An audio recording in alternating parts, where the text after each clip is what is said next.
Olá, tudo bem? Paz, tem uma palavra de Deus para compartilhar com você na reflexão de 16 de setembro, cuja leitura do dia, Lucas 24 e Salmo 62 a 65. Acompanhe comigo, pega sua Bíblia, por favor. Vamos abrir em Lucas, capítulo 24, verso 13 a 35. Lucas 24, 13 a 35. Vamos falar sobre por um coração em chamas. Ou por um coração que arde por Jesus, não sei ainda. Nos diz assim a santa e poderosa palavra de Deus. E eis que no mesmo dia iam dois deles para uma aldeia que distava de Jerusalém 60 estádios, cujo nome era Emaús, e iam falando entre si de tudo aquilo que havia sucedido. E aconteceu que, indo eles falando entre si e fazendo perguntas um ao outro, o mesmo Jesus se aproximou e ia com eles, mas os olhos deles estavam como que fechados, para que o não conhecessem. E ele lhes disse: Que palavras são essas que caminhando trocais entre vós? E por que estáis tristes? E respondendo um, cujo nome era Cleopas, disse-lhe: És tu só peregrino em Jerusalém e não sabes as coisas que nela têm sucedido nestes dias? E ele lhes perguntou: Quais? E eles lhe disseram: As que dizem respeito a Jesus Nazareno, que foi homem profeta, poderoso em obras e palavras diante de Deus e de todo o povo, e como os principais sacerdotes e os nossos príncipes o entregaram à condenação de morte e o crucificaram. E nós esperávamos que fosse ele o que remisse Israel.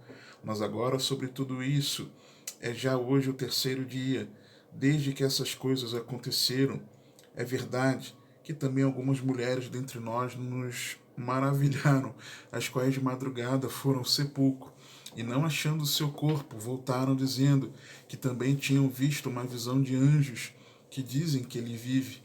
E alguns dos que estavam conosco foram ao sepulcro, e acharam ser assim como as mulheres haviam dito. Porém a ele não o viram. E ele lhes disse: Ó nécios e tardos de coração, para crer tudo que os profetas disseram. Porventura não convinha que o Cristo padecesse estas coisas e entrasse na sua glória? E começando por Moisés e por todos os profetas, explicava-lhes o que dele se achava em todas as Escrituras. E chegaram à aldeia para onde iam, e ele fez como quem ia para mais longe. E eles o constrangeram, dizendo: Fica conosco, porque já é tarde, e já declinou o dia. E entrou para ficar com eles. E aconteceu que, estando com eles à mesa, tomando pão, o abençoou e partiu, lhe deu. Abriram-se-lhes então os olhos, e o conheceram, e ele desapareceu-lhes. E disseram um para o outro: Porventura, não ardia em nós o nosso coração, quando pelo caminho nos falava, e quando nos abria as Escrituras? E, na mesma hora, levantando-se, tornaram para Jerusalém, e acharam congregados os 11 e os que estavam com eles, os quais diziam: Ressuscitou verdadeiramente o Senhor, e já apareceu a Simão.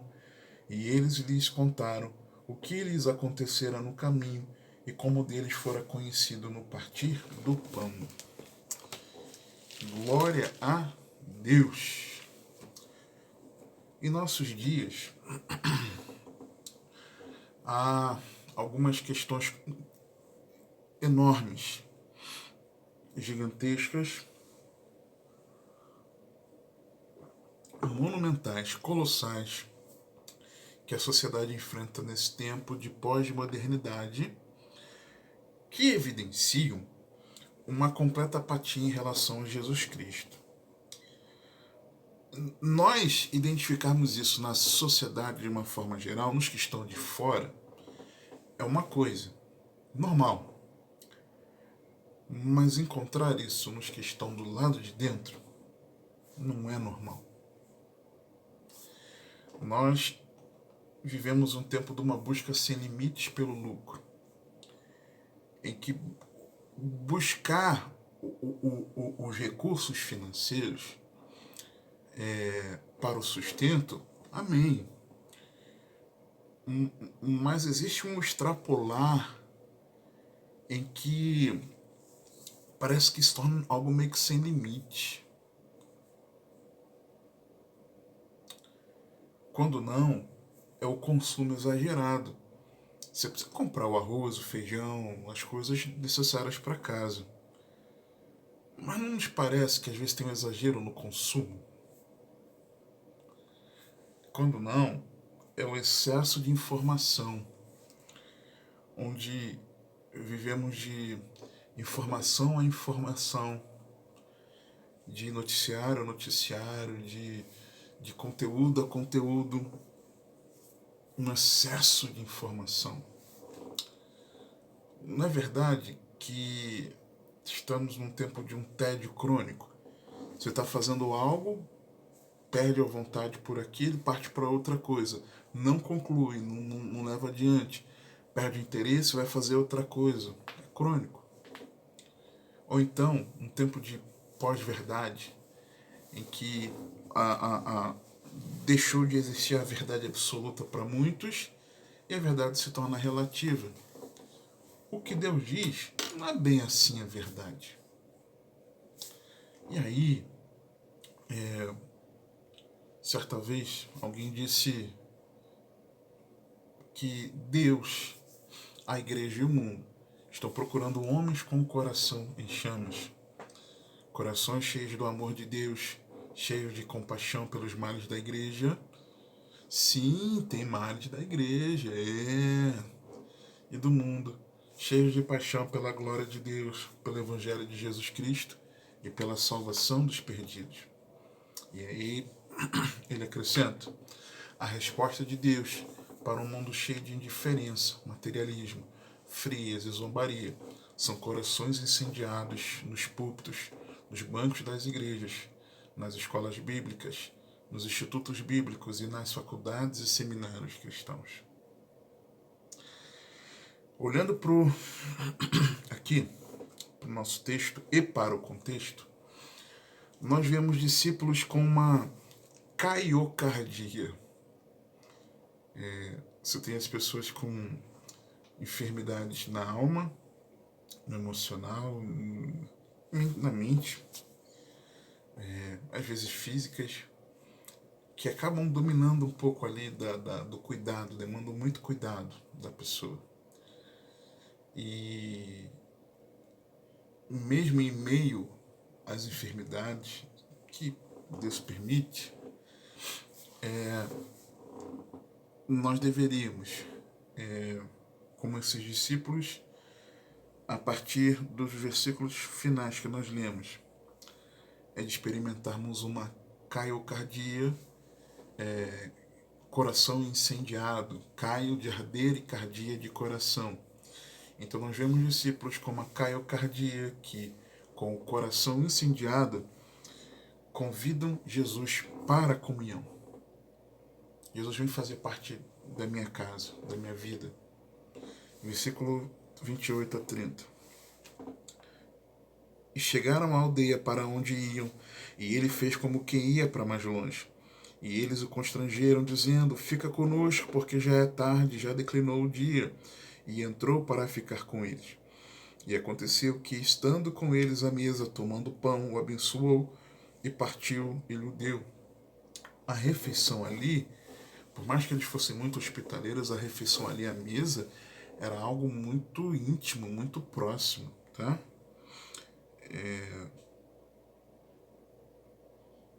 E eles o constrangeram a Jesus ficar com eles. E isso a partir do momento, a partir da caiocardia, a partir de um coração incendiado. Será que temos chamado Jesus para fazer parte do nosso viver, da nossa intimidade, do nosso dia a dia? Uma outra questão é que vemos quem está com o coração incendiado, além de fazer questão de Jesus presente na sua vida, é de ter uma visão clara de quem é Jesus. Que no versículo 31 diz: abriram-se-lhes então os olhos e o conheceram, e ele desapareceu-lhes. Visão clara de quem é Jesus. Quem tem um coração incendiado em chamas, que arde por Jesus, sabe quem Jesus é. Porque não de ouvir falar, mas porque agora tem experiência com ele. Da mesma maneira, quem tem o coração incendiado tem disposição para congregar. Versículo 33. E na mesma hora, levantando-se, depois de falar do coração ardendo, e na mesma hora, levantando-se, tornaram para Jerusalém e acharam congregados os 11 que estavam com eles. Disposição para congregar, porque sabe que sozinho é presa fácil.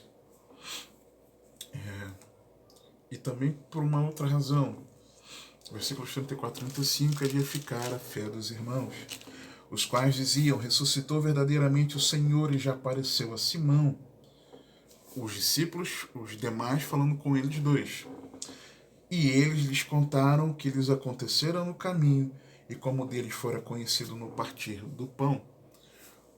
Um edificando a fé do outro, quando o coração arde. Por que o coração arde? Para edificar um ao outro e dar disposição para congregar. Porque se o coração arde por Jesus, precisa arder para o corpo de Jesus, para o corpo de Cristo. Ok? E nos versos 36 a 49, eu vejo que quem tem o coração incendiado testemunha a ressurreição. Logo depois que eles começam a narrar o que aconteceu com eles, para os demais, Jesus aparece. Pai seja convosco. Aí tem desenrolar de provar que ressuscitou em carne e osso. E aí, a partir do 46 em diante, diz assim o texto: e disse-lhes: assim está escrito, e assim convia que o Cristo padecesse e ao terceiro dia ressuscitasse dentre os mortos. O que Jesus falou com os dois no caminho de Emaús, e que Jesus falou também, deixou registrado, já tinha falado isso com eles anteriormente, como nós vemos. Então, quem tem coração em chamas, que arde por Jesus, é alguém que, além de edificar a fé dos irmãos, testemunha da ressurreição para que outros também possam se achegar. Prega o Evangelho. Só que aí no contexto é da melhor notícia. Versículos 1 a 12, no capítulo 24. E no primeiro dia da semana, muito de madrugada, foram elas ao sepulcro levando as especiarias que tinham preparado, e algumas outras com elas. E acharam a pedra revolvida do sepulcro, e entrando, não acharam o corpo do Senhor Jesus. E aconteceu que, estando elas muito perplexas a esse respeito, eis que pararam junto delas 2 homens com vestes resplandecentes, e estando elas muito atemorizadas e abaixando o rosto para o chão, eles lhes disseram: por que buscais o vivente entre os mortos? Não está aqui, mas ressuscitou. Lembrai-vos como vos falou, estando ainda na Galiléia, dizendo: convém que o Filho do Homem seja entregue nas mãos de homens pecadores e seja crucificado, e ao terceiro dia ressuscite. Lembraram-se das suas palavras, e voltando do sepulcro anunciaram todas essas coisas aos 12, a todos os demais. E eram Maria Madalena, e Joana, e Maria, mãe de Tiago, e as outras que com elas estavam, as que diziam estas coisas aos apóstolos. E as suas palavras lhes pareciam como desvario, e não as creram. Porém, levantando-se Pedro, correu ao sepulcro, e abaixando-se, viu os lençóis postos sós e retirou-se, maravilhado consigo mesmo do ocorrido. Então, nós vemos esse contexto de onde isso surgiu, da melhor notícia de que o túmulo está vazio, Cristo está vivo e há esperança nele. Só que, sem ressurreição, conforme em 1 Coríntios 15, do 14 ao 19, a nossa fé seria vã sem a ressurreição. Sem ressurreição, a pregação seria inútil. Sem a ressurreição, a nossa esperança seria vazia. Sem ressurreição, nosso testemunho seria falso. Sem ressurreição, nossos pecados não seriam perdoados. E sem ressurreição, nós seríamos os mais infelizes de todos os homens. Ou a ressurreição de Cristo é uma das fraudes mais maldosas da história, ou então é o fato mais extraordinário. A grande diferença entre o cristianismo e as grandes religiões do mundo é que o túmulo de Jesus está vazio. Você pode visitar o túmulo de Buda, Confúcio, Maomé, Allan Kardec, mas o túmulo de Jesus está vazio. Ele venceu a morte por amor de todos nós. Ele desceu à tumba, à prisão fria, mas ao terceiro dia ressuscitou o meu Senhor. Ele vive. Jesus está vivo. E essa precisa ser a nossa esperança. Esse é o ambiente de esperança daquele cujo coração arde por Jesus. Aqueles 2 discípulos já sabiam das palavras de Jesus, porque quando fala, os anjos falando com as mulheres, lembrai-vos como vos falou estando ainda na Galileia. Então eles sabiam dessa verdade. É o ambiente de esperança. Aqueles 2 discípulos já sabiam das palavras de Jesus e foram avisados pelas mulheres. Mas naquele caminho de cerca de 11 quilômetros, 60 estádios, o que os envolvia era um ambiente de isolamento. Por que isolamento? Versículo 13. E eis que no mesmo dia iam 2 deles para uma aldeia que distava de Jerusalém 60 estádios, cujo nome era Emaús. Peraí, eles estavam com os demais? Por que eles se separaram? Então, isolamento, tem gente que se isola, para de congregar, para de se relacionar com as pessoas, se isola, lançando o fardo sobre talvez um código internacional de enfermidade, de doença, mas não lança sobre Jesus. O que está vendo? Indagações, versos 14 e 15, e iam falando entre si de tudo aquilo que havia sucedido. E acontecia que, indo eles falando entre si e fazendo perguntas um ao outro, o mesmo Jesus se aproximou e ia com eles.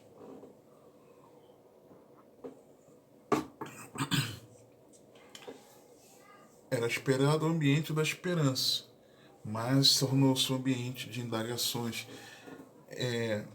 Você vê, a pessoa indaga, reclama, questiona de tudo, até das atitudes do Senhor. O que está vendo? Às vezes é falta de percepção espiritual, versículo 16. Mas os olhos deles estavam como que fechados para que o não conhecessem. Às vezes é tristeza, versículo 17. E ele lhes disse: que palavras são estas que caminhando trocais entre vós, e por que estáis tristes? A conta chegou. Outra, o foco no noticiário. 18. E respondendo um,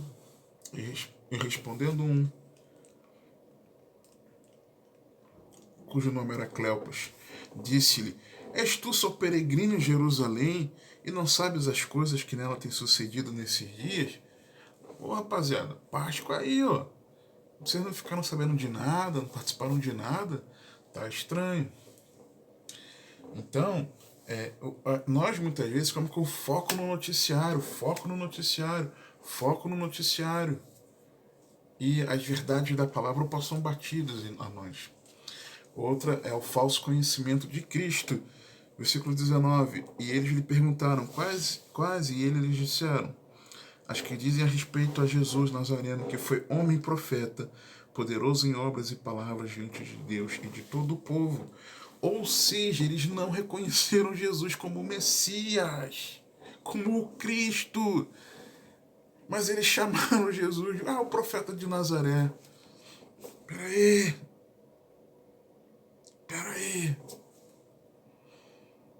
Quantos de nós não estamos fazendo isso com falso conhecimento de Cristo? Acorda, por favor. E é uma perspectiva distorcida, versos 20 a 24. E como os principais sacerdotes, os nossos príncipes, o entregaram à condenação de morte e o crucificaram, e nós esperávamos que fosse ele o que remisse Israel. Essa era a esperança deles, mas não a esperança da glória, mas a esperança de um benefício na terra. E é já hoje o terceiro dia, desde que essas coisas aconteceram. Rapaz, o tempo está voando, e aí?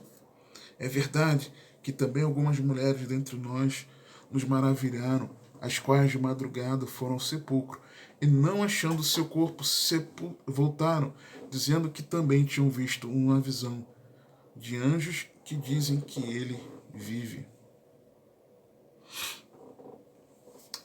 Perspectiva distorcida na sua projeção do que é o casamento, do que é o cuidado dos filhos. Está distorcido. Do 25 e 26, nós vemos que Jesus vai na raiz do problema. Na raiz. Porventura não convia que o Cristo padecesse estas coisas e entrasse na sua glória?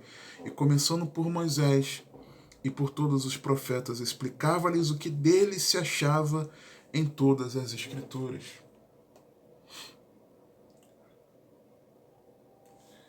E aí, qual é o problema?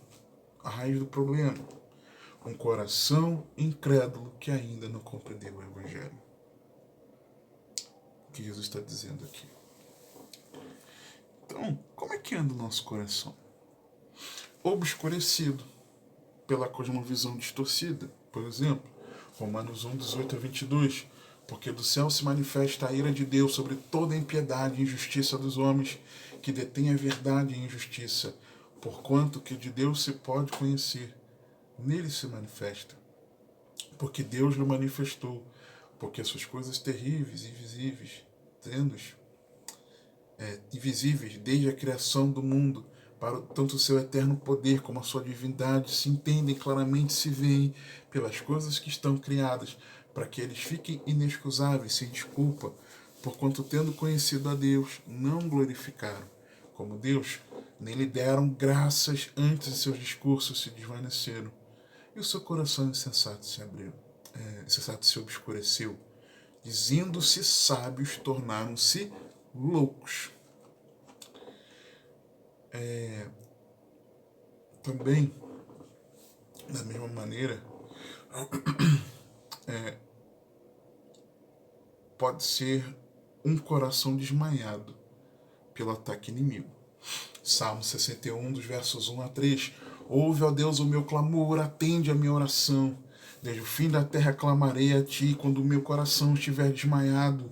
Leva-me para a rocha que é mais alta do que eu, pois tem sido refúgio para mim, uma torre forte contra o inimigo.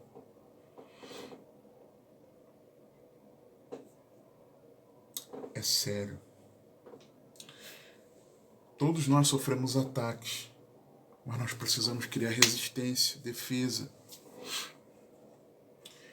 Outra é que a questão do endurecimento pelo pecado.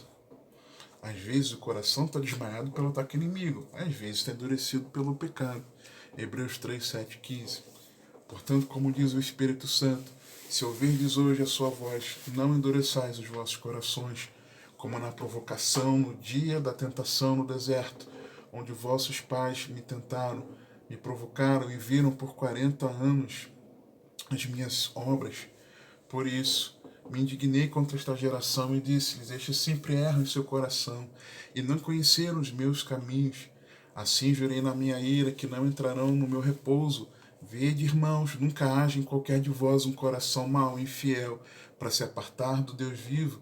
Antes exortai-vos, encorajai-vos uns aos outros, todos os dias, durante o tempo que se chama hoje, para que nenhum de vós se endureça pelo engano do pecado, porque nos tornamos participantes de Cristo, se retivermos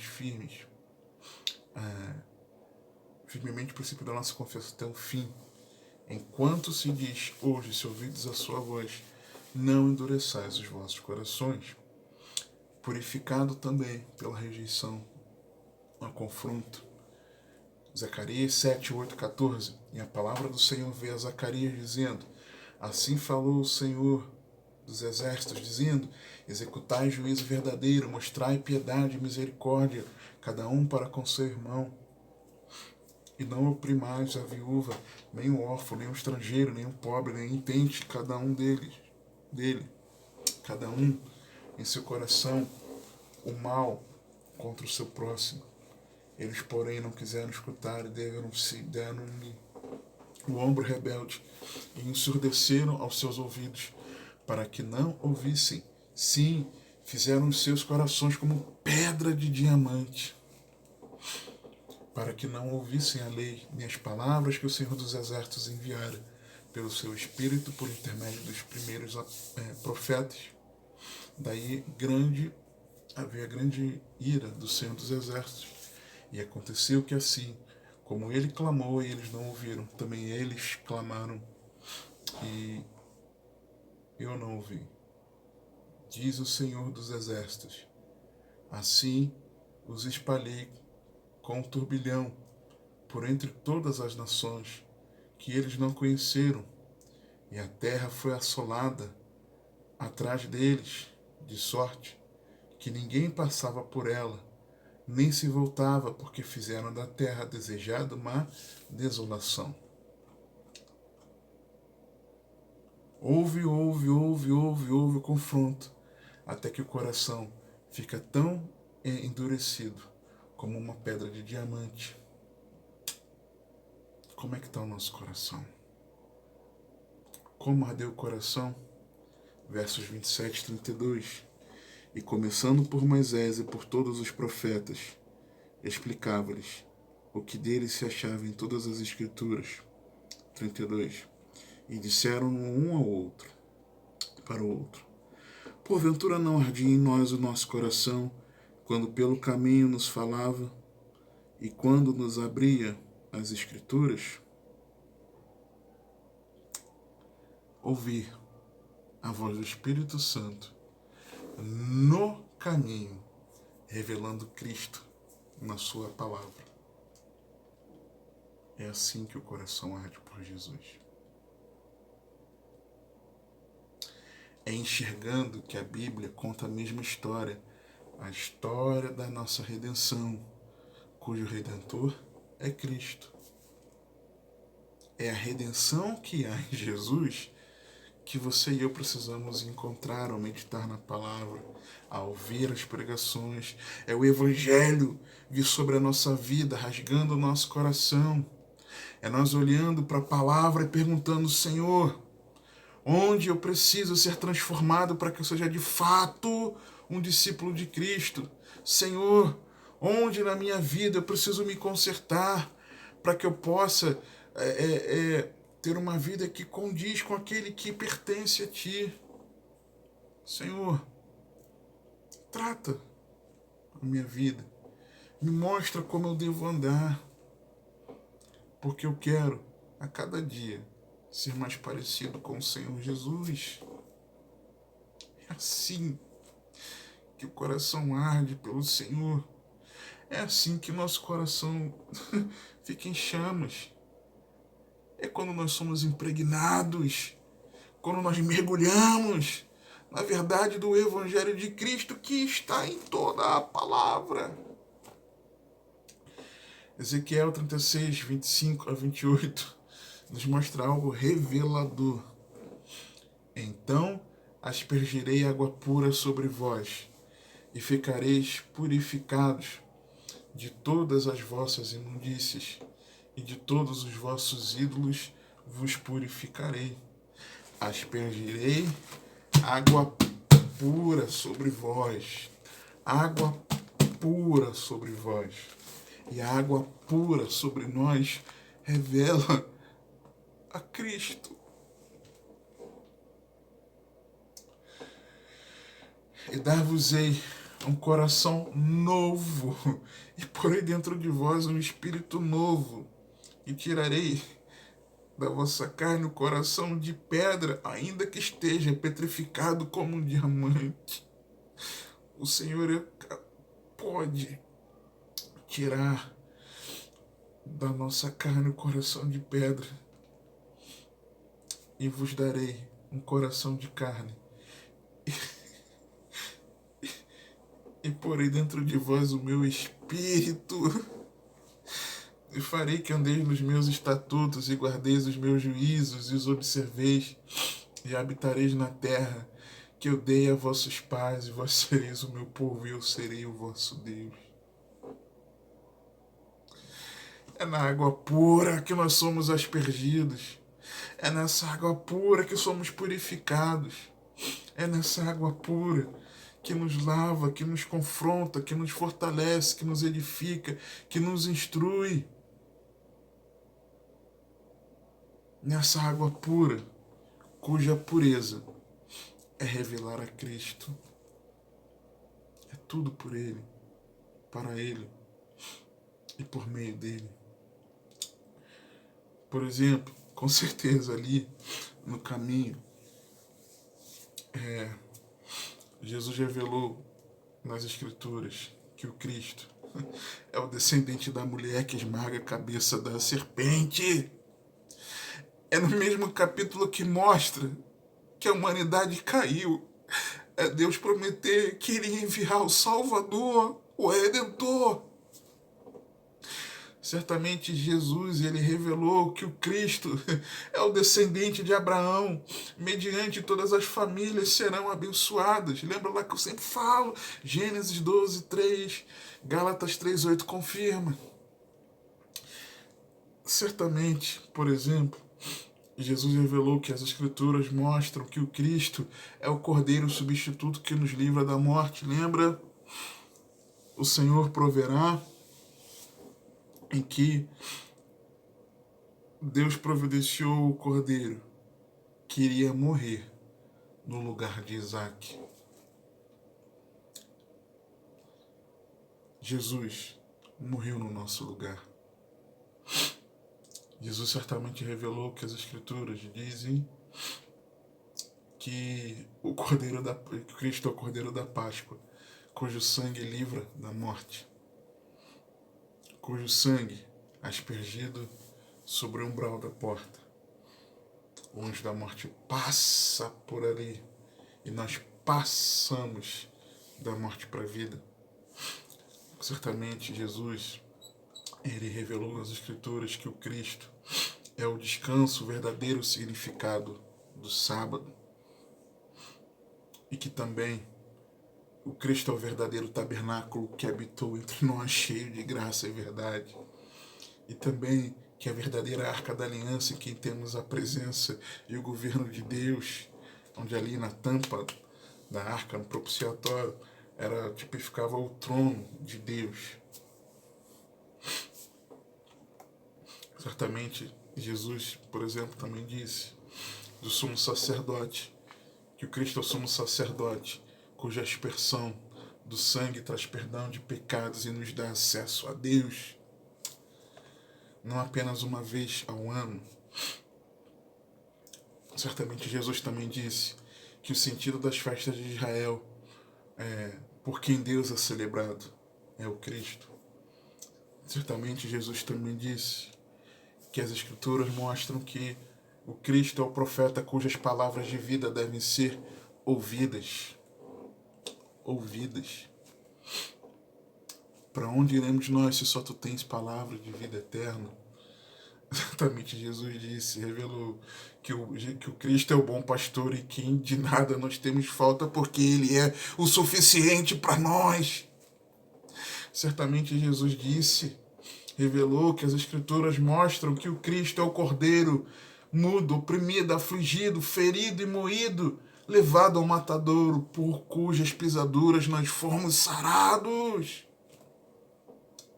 Certamente Jesus revelou que as Escrituras mostram que o Cristo é o descendente de Davi que tem edificado uma morada para Deus e que reinará para sempre. Certamente também o Senhor disse que Jesus, que o Cristo, é a pedra angular, rejeitada pelos homens, mas o fundamento da casa de Deus, a igreja. Certamente Jesus também disse, revelou, que aquilo que Jó afirmou apontava para o Cristo, o Redentor, que se levantou sobre a terra, que vive e com quem nós encontraremos face a face.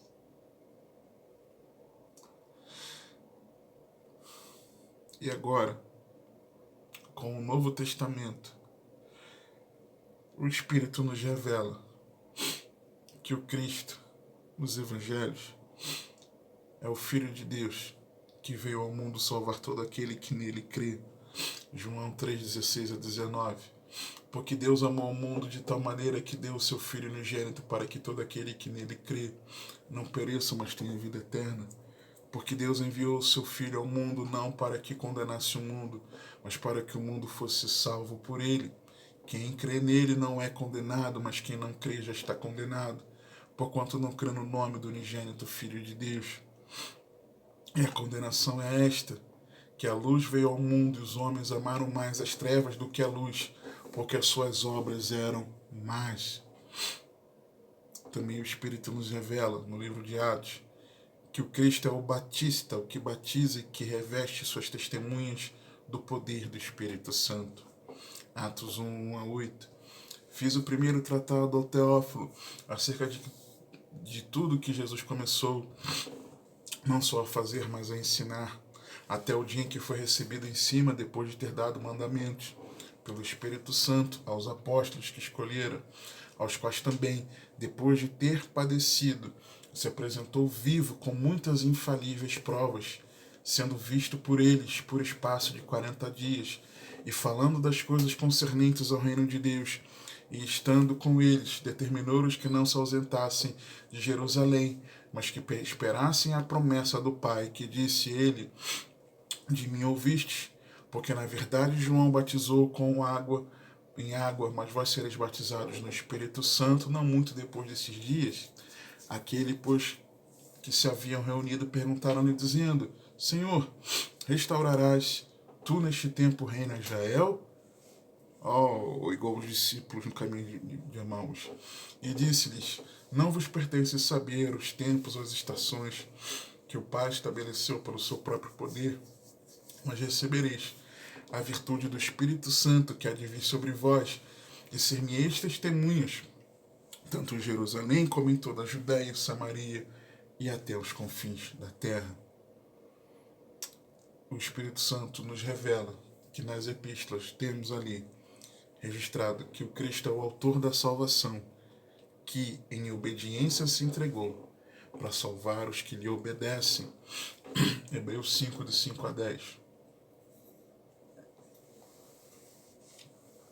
Assim também, Cristo não se glorificou a si mesmo para se fazer sumo sacerdote, mas aquele que lhe disse, tu és meu filho, hoje te gerei, como também diz no outro lugar, tu és sacerdote eternamente, segundo a ordem de Melquisedeque, o qual nos dias da sua carne, oferecendo com grande clamor e lágrimas, orações e súplicas ao que o podia livrar da morte. Lembra lá do Getsemane? Esqueci agora o título da reflexão, né? Como fazer a vontade de Deus. Muito importante essa reflexão, assiste lá. Ainda que era filho, aprendeu obediência por aquilo que padeceu.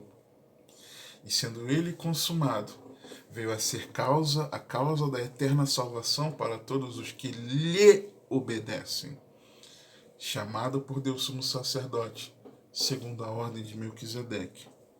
E, no livro da Revelação, o Espírito nos revela que o Alfa e que Cristo é o Alfa e o Ômega, que em breve virá para consumar todas as coisas e retribuir a cada um segundo as suas obras. Apocalipse 22, 12 a 15. E eis que cedo venho, e o meu galardão está comigo para dar a cada um segundo a sua obra. E eu sou o Alfa e o Ômega, o princípio e o fim, o primeiro e o derradeiro. Bem-aventurados aqueles que guardam os seus mandamentos, para que tenham direito à árvore da vida e possam entrar na cidade pelas portas. Mas ficarão de fora os cães, os feiticeiros, e os que se prostituem, os homicidas e os idólatras, e qualquer que ama e comete a mentira. Versículo 32 de Lucas 24. E disseram um para o outro: porventura não ardia em nós o nosso coração, quando pelo caminho nos falava e quando nos abria as Escrituras? Enxergar a Jesus, a sua mensagem do Evangelho da cruz, é nós nos atentarmos ao Evangelho. E é essa mensagem do Cristo revelado na palavra, quem Ele é, o que fez, o que Ele está fazendo e o que Ele fará,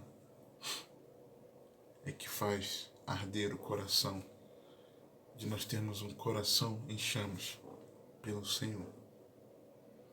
Que o Senhor te abençoe e te guarde, que Ele te conduza e governe a sua vida, porque você tem acesso.